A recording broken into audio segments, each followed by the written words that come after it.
Thank you, Amy. A fine November day in Connecticut. It's great to be here.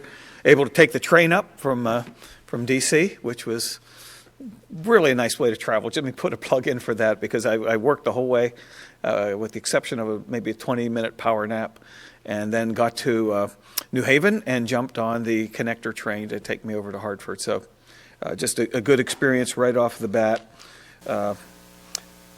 there.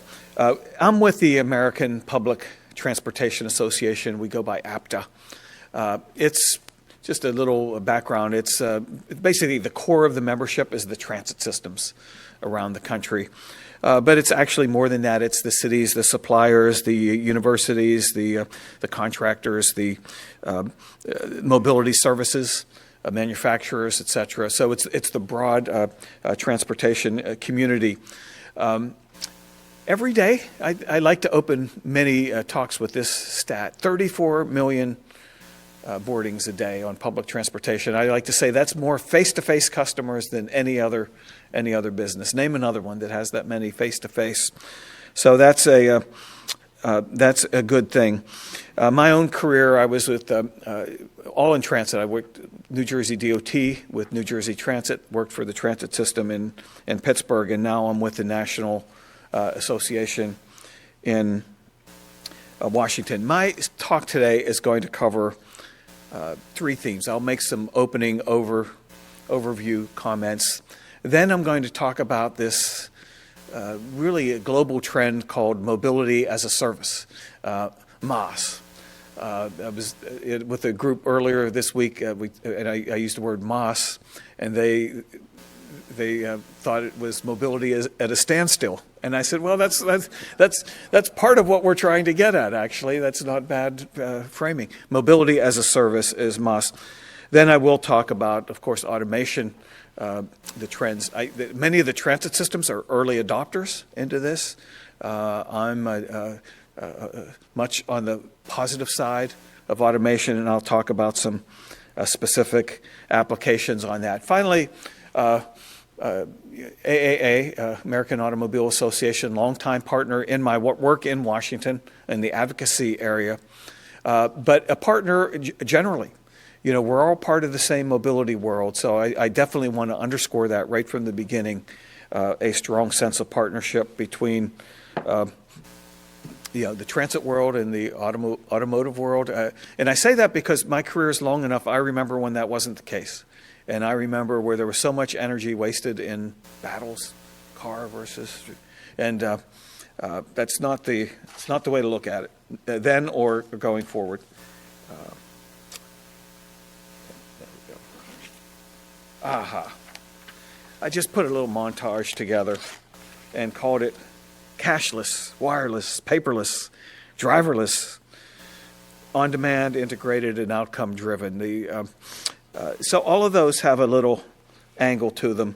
Paperless, for example, everything's digital, right? I mean, that's the way it's trending, and that's the way it's going to be. We have to think of the world that way. Driverless, again, when I mentioned APTA Transit as early adopters, we did an inventory recently on how many of there's these transit shuttles around the country, typically low speed, but we did the inventory and there were 80. We identified 80 of them. There might even be more ones we didn't see. I didn't know it was that widespread. We're starting to get some real experience from that. On demand, well, it's the breadth of the on-demand trend is covering everything. It's disrupted, say, publishing, retailing, advertising, broadcasting, transportation. It's an on-demand world. People don't want to wait for anything. And we do have to adjust to mobility on demand and trends like that. I do want to underscore integrated. I'll talk a lot about that. I'd say that's probably my core theme, integrating all the new mobility options into a coherent, customer-centric view. And outcome-driven, another mega theme, and it's not about the technology. It's about the outcomes we want. Technology is a tool. Technology is an enabler, and that will be a big emphasis. One of our research products at APTA was a report called Millennials and Mobility, Understanding the Millennial Mindset. And just looking at that particular segment of that particular demographic, put me down as a baby boomer. And a baby boomer was typically, not in all cases, but you were often either a transit user or an auto user, and it was often auto. The trend was for that. The millennials are much more practical. They're open to taking transit, but it has to be a good choice. It has to be the best choice. They'll take the best choice. If it's an Uber, if it's a scooter, if it's transit, if it's an auto trip. So it's a very practical generation, not predisposed to anything, like I think a lot of baby boomers were predisposed to the automobile travel. That was the worldview we grew up under at the time. So that's part of the trends. There's other trends, too, that are big drivers: population growth, urbanization. Those trends will continue. The demographic silver tsunami, so we have to make sure our transportation policies, we like to say 8 to 80. Make sure your transit system, for example, is designed in a way that someone 8 years old can use it with facility, someone 80 years old can use it with facility. But there's also some saying there's a book written and there's an annual conference, 3 revolutions: automated, electric, and shared, looking at some other trends there.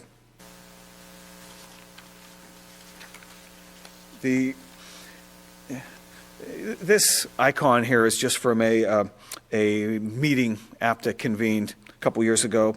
The future of mobility from transit authority to mobility integrator. And it looked at there's new players out there, there's new startups, entrepreneurs. That's a good thing. There's new options available to the public. There's new technologies that potentially make this world of many choices easy to understand, easy to plan a trip with a combination of services, easy to pay for. That's the kind of world we're in, and we need to figure that out. And what's the new institutions we might need? This particular meeting looked, is the transit system organized the right way for that new world? We have this post-war model that the transit system is the operator.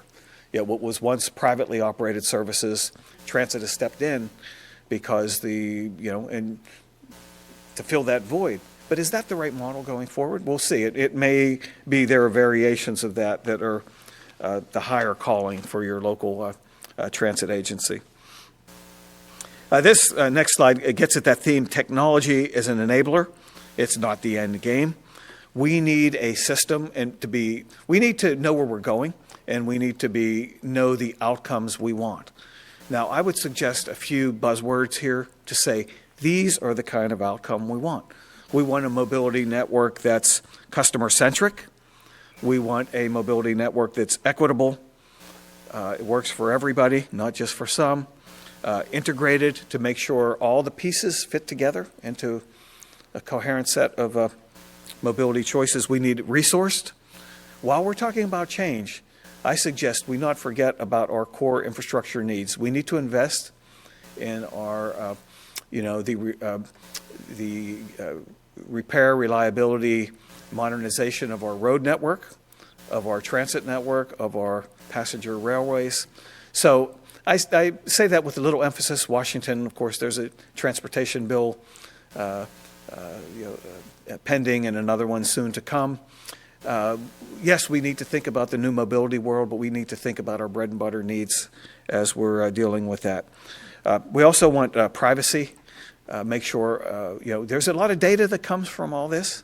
What are the privacy protections that are important? I identify that as a core tenet.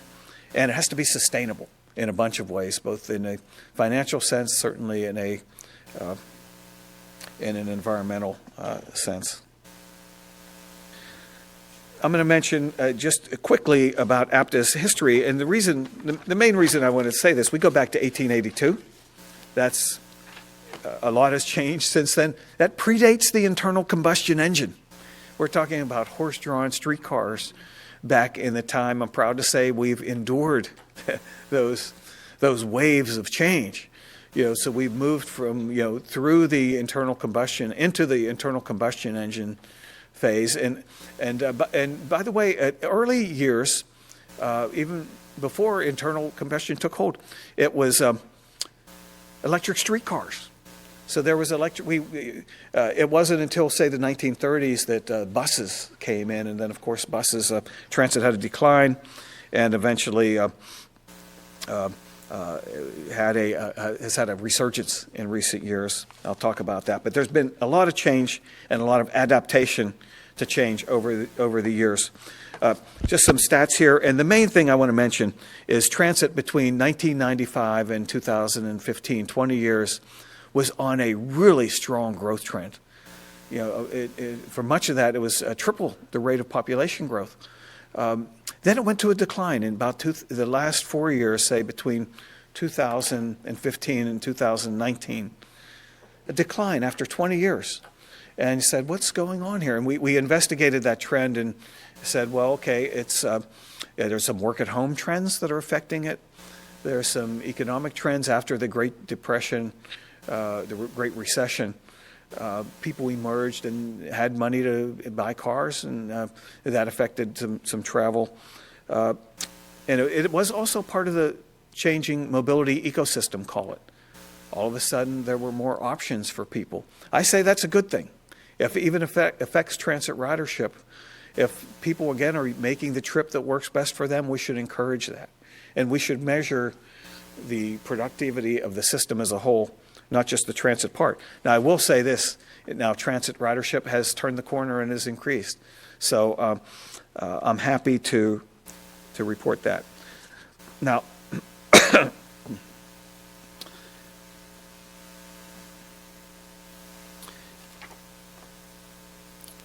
we released a study last week called The New Real Estate Mantra, Location Near Public Transportation. And what that study showed, not surprisingly, was that property proximate to public transportation is valued by the homeowner and business owner higher than similar property not located near public transportation. Well, that's no big surprise. But we looked at it a bunch of ways. It's not just rail hubs. It's quality bus services. It's in communities large and small. So the breadth of it was bigger than earlier quantified. So I commend that study to you. And this slide also looks at Amazon. One of the things we were proud of in transit was that when Amazon found or looked for their new headquarters, they said it must be in an area with balanced transportation. It has to have good road access. It has to have good transit access too. And it's not only Amazon. This slide lists the multiple of companies that made that same requirement.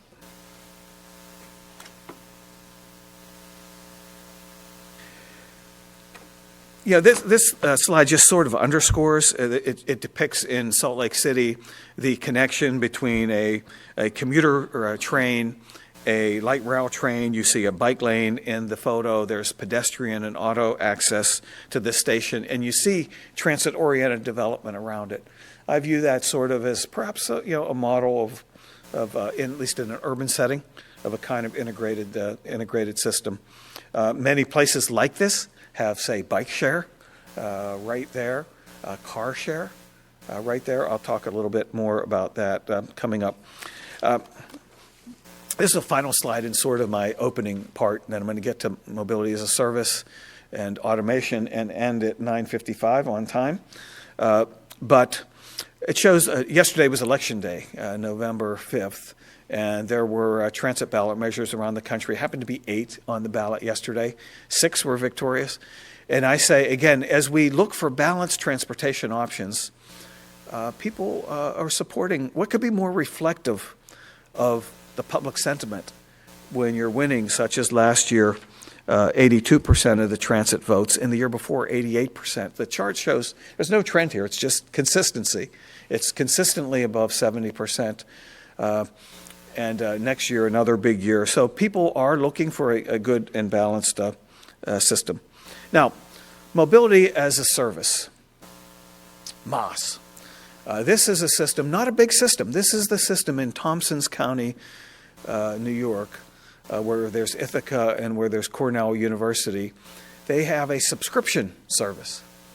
So you say, okay, there's all of these mobility options. Sometimes the transit system might work, but sometimes I might need a bike, or sometime an intercity bus, sometime a taxi, sometime a car rental. And can I buy a subscription that says, okay, all of that? I have a pass for all of that. Now, you do have certain restrictions. You can only have, say, so many taxi rides in the month. But is that idea a viable subscription service? I also hear some of the automakers talking about potential subscription services from their point of view, all part of the thinking. Now, this June, APTA did a study mission to Europe to see how their mobility as a service models are working. They're, at least in their thinking, they're pretty far along. And we went to Vienna, Hamburg, and Helsinki, and took a look at how things are working out there. Now, one thing we found in meetings, this one happened to be in Hamburg, that a lot of times, rightfully, transportation is viewed not in its own world, but in connection to broader issues, right? You use transit or transportation to do something, to get here to do something else.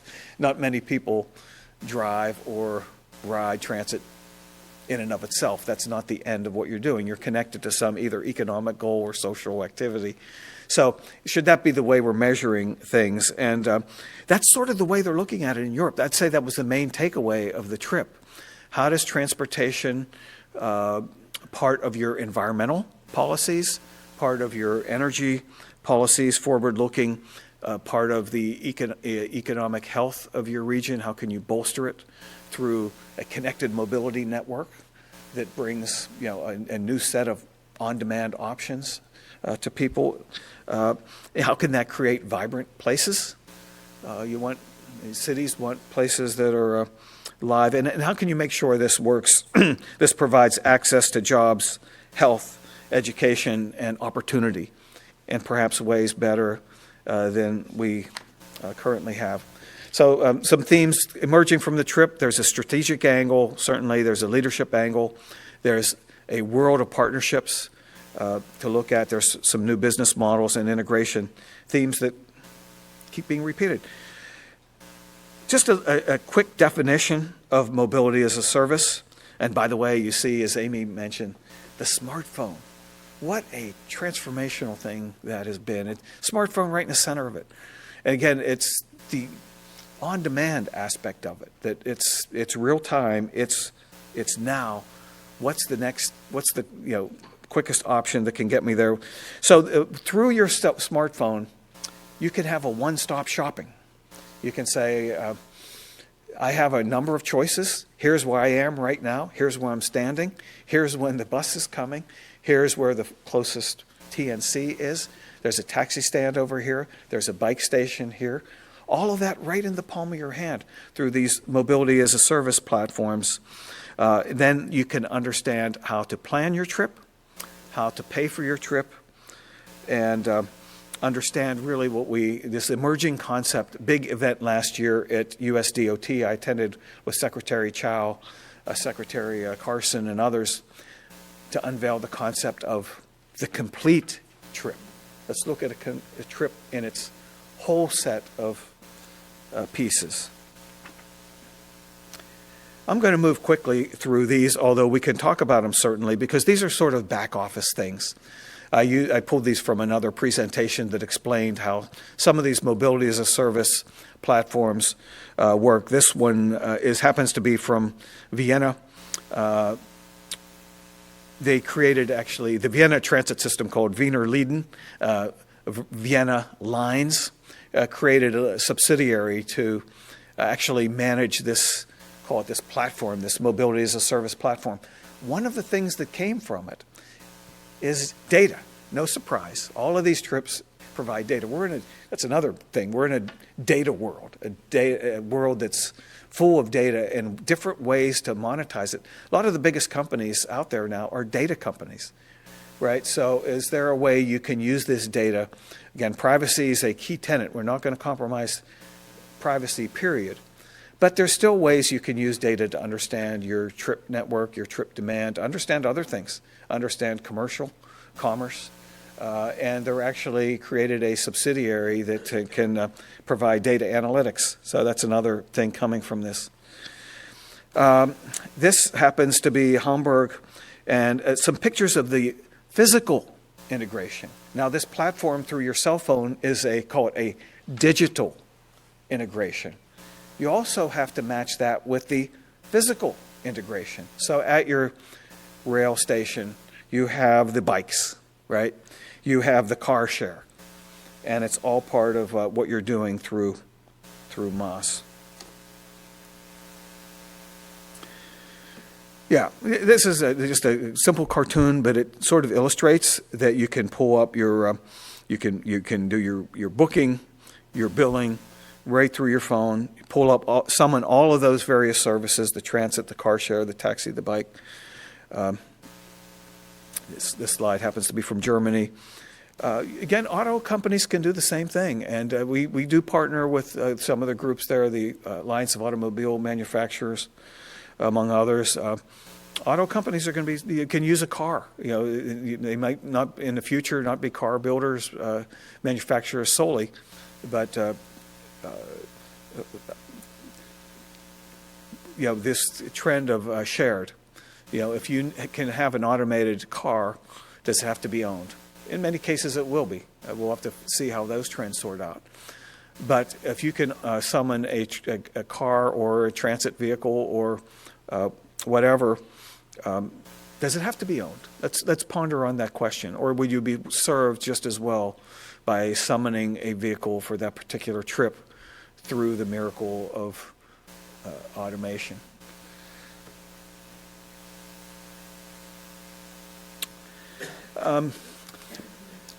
There's a lot happening in this area of apps, right? And there's a group called WIM that's a global app provider that can pull together these mobility as a service. Many people view Helsinki as the epicenter of mobility as a service. I think rightfully view Helsinki as the epicenter. That's where WIM comes from.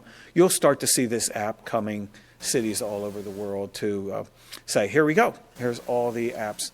Now, that's one option. There's going to be many places, many platforms that you can see your various options. Everyone wants to do it. Everyone wants to be at the top of the pyramid. You can go to your, say, Uber or Lyft app and see a lot of stuff there. You can, Google Maps has a lot of options.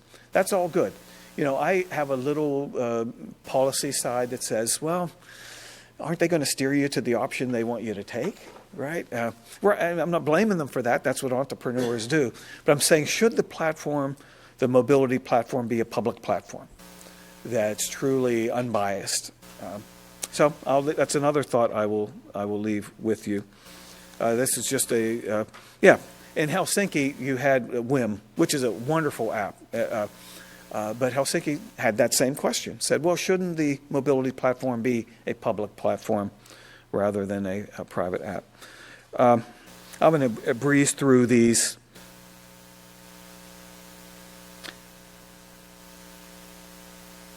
Equity.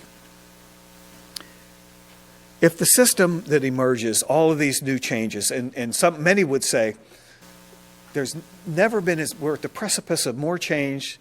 It's not been since the invention of the internal combustion engine that we've been on the precipice of as much transformation as we are now. So that change is going to affect different people. It could be wonderful for some. For example, the TNC app and Uber and Lyft and Via are all members of my organization, so I support what they do. But it's expensive. It's not going to be for every trip. They know that too. But some people can afford it. But others, it's not going to be the solution for everybody on a regular basis.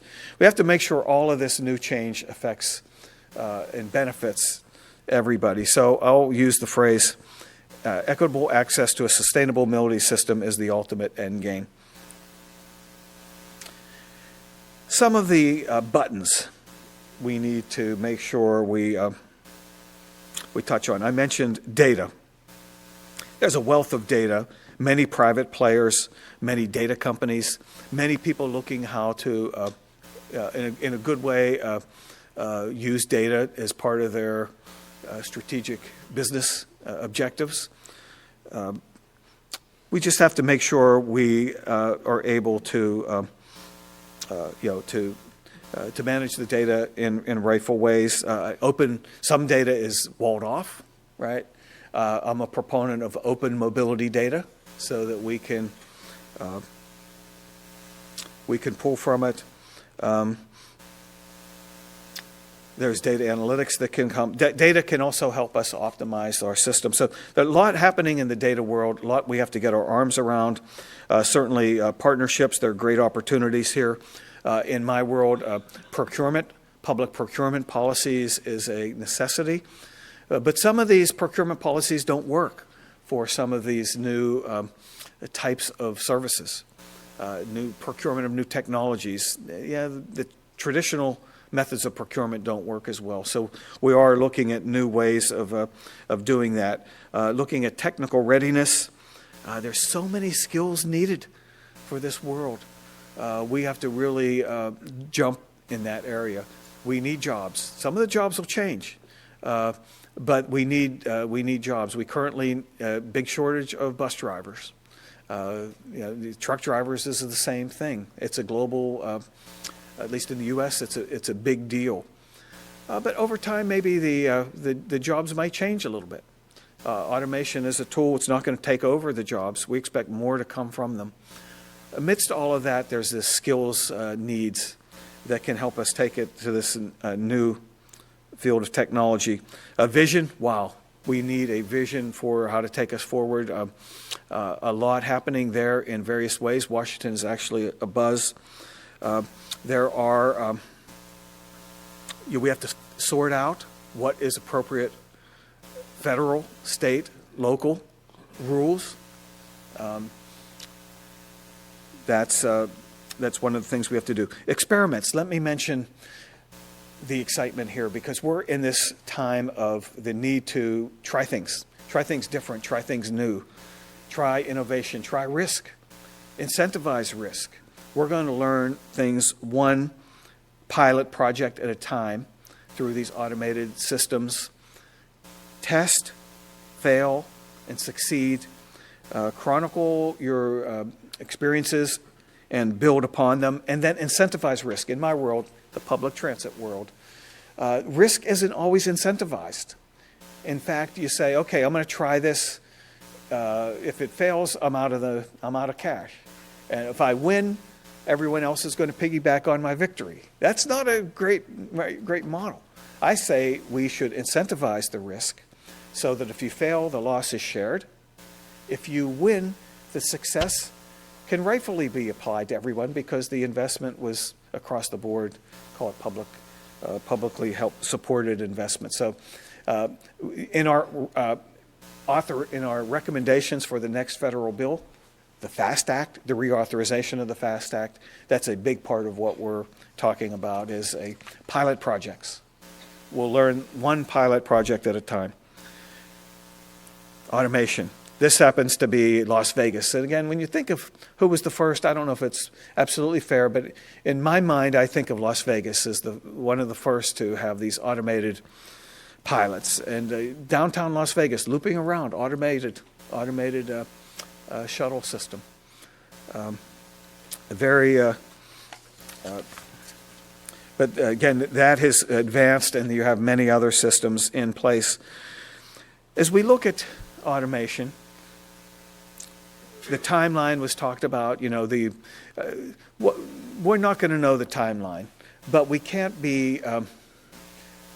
We've got to make sure we understand the hype. There was the Google Waymo timeline that was 2021, I think. And a lot of business models were probably predicated on that timeline coming into being. The timeline's been disrupted. We shouldn't be discouraged by that, but we shouldn't be, since we don't know when it's going to come, we can't anticipate with certainty the time. What do we need to do? We need to look at our infrastructure, how to design the new infrastructure, make sure we invest in the new type of infrastructure that's needed for automation. We need protocols for the streets, the sidewalks, the curb, and we need to certainly understand broader scenarios. Some say automation will lead to better, higher efficiency communities. Some say it's going to lead to more sprawl, more VMT, more energy use, more emissions. How can we make sure there's the right policy framework to guide it to the right outcomes? All questions we need to probe. I mentioned earlier a report. I don't think it's out yet. I have a draft copy of it, but it'll be coming out very soon, like maybe this week, to look at the automated transit shuttles around the country, to chronicle them, to look at their experiences, to look at how they've done.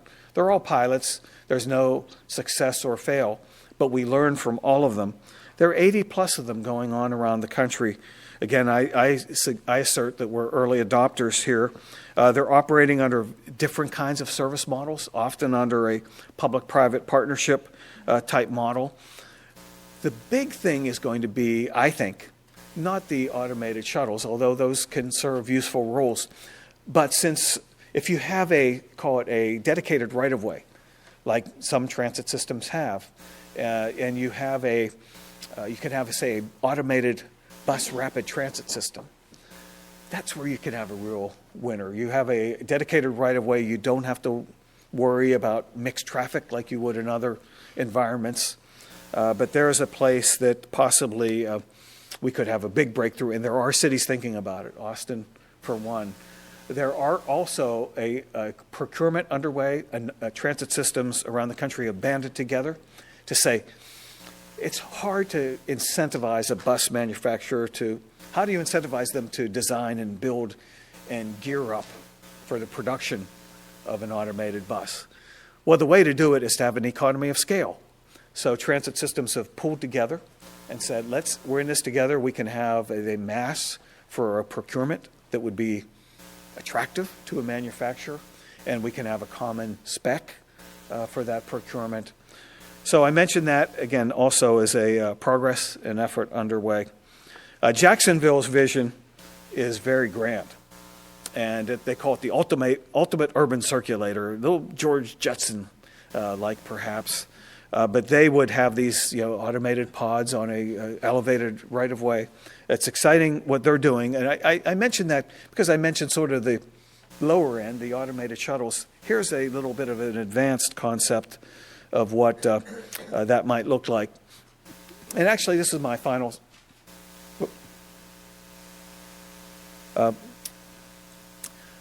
slide, but it deals with technology, and it deals with the broader question of clean energy.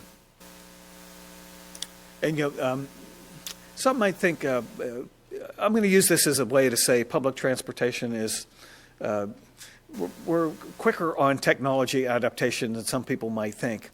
And only a few years ago, the percentages were very low on clean fueled transportation. Public transportation. Now we're about 60%. 60% of the bus fleet. Pretty remarkable as far as I'm concerned. 60% of the bus fleet in the United States is powered by clean fuels other than clean fuel other than petroleum. Now this gets into CNG, electric buses. I include hybrid here. You have ethanol, LNG as well. But that's, compared to the auto fleet, I think it's around 2%, right? So transit is at 60%. So we are quick on the technology shift in that respect. Finally, just thank you for your time and attention, and I've included contact information going forward from today. I thank you very much and look forward to the discussion part.